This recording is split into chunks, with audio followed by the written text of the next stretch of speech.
डिस्ट्रिक्टाचो हेडक्वॉर्टर्स आसा तो कुडचडे कित्याक जावचो. हे आमचो डिमांड जो आसा तो फक्त एक इमोशनल न्ही पूण एक प्रॅक्टिकल डिमांड बी.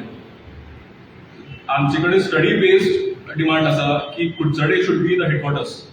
आनी जेन्ना आमी म्हणटात तेन्ना आमी सगळे फॅक्टर्स जे आसा ते लक्षांत घेवंक जाय. ते म्हटल्यार कुडचडे जे सेंट्रल लोकेटेड आसा. इफ आमी जॉग्राफिकल पॉयंट ऑफ व्ह्यूआन घेत जाल्यार जे एक्झॅक्ट लोकेशन आसा कुडचडेचे ते एक बॅलन्स एसेस दिता. जे बाकीचे भाग आसा सांगे जाले, केपें जाले, धारबांदोडा जाले, सावड्डे, सांगे हाका लागून कुडचडे सेंट्रल लोकेटेड. इतकेंच न्हय तर जशें आमच्या अध्यक्षान सांगला तशें आमचे कडेन इन्फ्रास्ट्रक्चर जो आसा तो रेडी आसा. आमचे डिस्ट्रिक्ट हॉस्पिटल जावन we have fire station, hospital, बाकी जो आमचो मार्केट एरिया आसा तोय बरो आसा. कशें आसा सरकाराक इफ समज हांगसर आयज कुडचडे आयज आमची हेडक्वॉर्टर्स जाता जाल्यार सरकाराक हाचेर इन्फ्रास्ट्रक्चराचेर तितको एक्सपेंडिचर करपाची गरज ना. बिकॉज